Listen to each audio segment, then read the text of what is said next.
Eureka, and it's the 3 end value management. And I hope you learned yesterday. Please, if not review what we did yesterday, please go over the material and try to review it.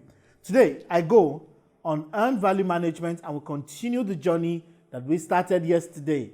I need you to please share the video and share with all of your friends and families, because this can actually save a life. All right.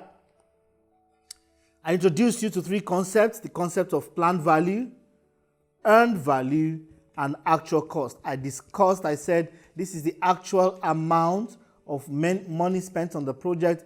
This is the value derived at a certain point in time. This is how much value we plan to have done at that time. I need to break this down a little bit for you to understand it. At the beginning of a project or anything you're doing, let's say, for example, this is the timeline.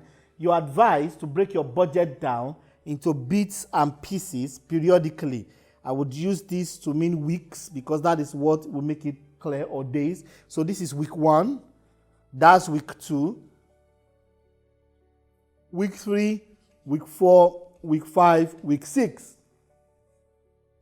For each of these weeks, there is how much work is to be done and how much money or costs that will be used to achieve it. Every week or every day, there's how much work for how much money. There's how much work for week 2 for how much money. There's how much work for week 3 for how much money. So there's how much work for how much money. That's week 2. There's how much work for how much money.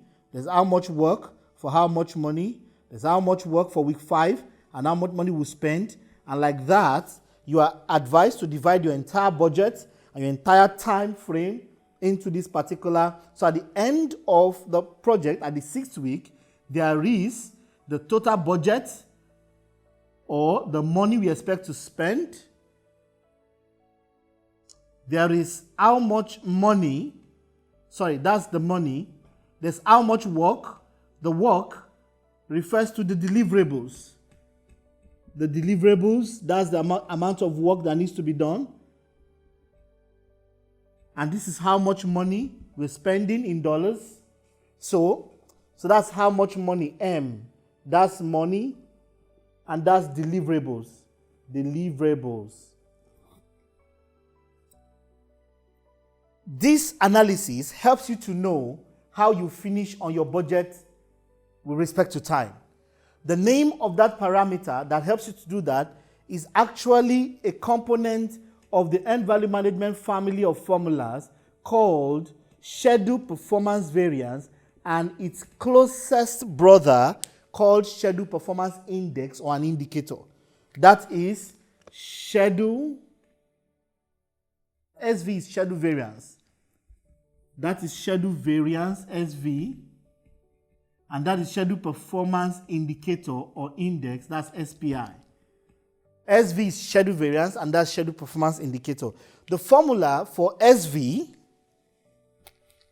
or variation in schedule, is equal to earned value minus planned value. And the formula for schedule performance indicator is earned value over planned value. I'll break this down shortly. It is simple.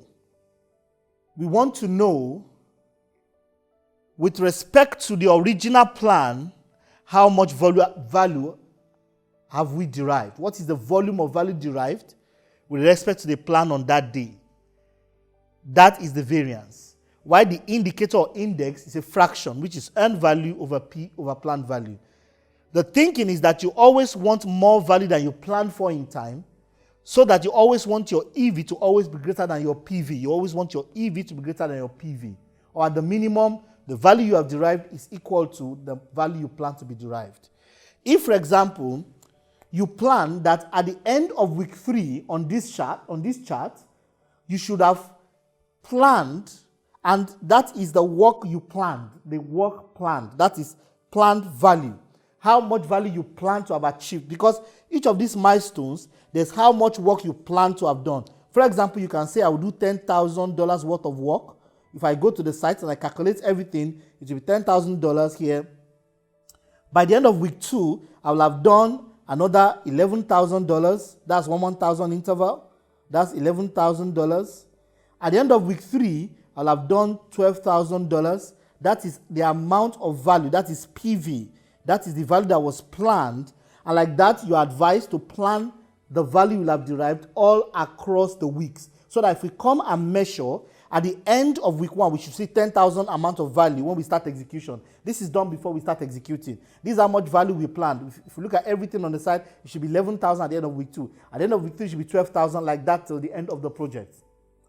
But in reality, if I were to call the accountant, and they look and they go to the site to inspect in reality, what is the value we have earned? Our earned value as at this date is 8,000. As at the end of week 1. At the end of week 2, let's say it is 9,000 for this example. At the end of week 3, let's say it is 10,000. If we focus on week 3 alone, we can say what is the schedule variance at the end of week 3? What is the variation per schedule at the end of week 3? At the end of week 3, our value derived in this example is equal to $10,000, because that's the end of week 3, minus, because that is the end value, we plan to have done 12,000, that is 12,000. This gives you minus $2,000. And then please put the sign there, dollars. That's minus $2,000. It means that from a schedule perspective, you have a variance of 2,000. It means that at the end of this day, you are $2,000 behind schedule. It means your schedule will be late by about $2,000 worth of physical work, although it's denominated in dollars or naira or financial terms. This is the implication. If we don't do anything, we will be delayed by $2,000 worth of work because we will still do the work anyway. So schedule variance helps you to see how you will finish on schedule. Are you going to finish before the time you planned? Are you going to finish right on schedule? Or are you going to finish later than you planned or scheduled? When you have a negative figure like this, you're going to finish later than you planned. That is schedule variance negative. When schedule variance is positive, you're going to finish ahead of the time that you planned. When schedule variance is equal to 0, you're going to finish right at the time that you planned. Let me apply the same analytics to schedule performance indicator. This is the same figure, 10,000 divided by 12,000. If you take the zeros away because they cancel out each other, that is 10 over 12, and that is the number 5 over 6, which is 0.9, thereabouts, 0.8, 0.9. The meaning, anytime your schedule performance indicator is less than 1, you are going to finish later than you plan. If it's equal to 1, you're going to finish right at the time that you plan, right on the dot like that, right on the spot. If you have schedule performance indicator that is greater than 1, like 1 point something, you're going to finish far earlier than you planned. This is how to use schedule performance indicator and schedule variance.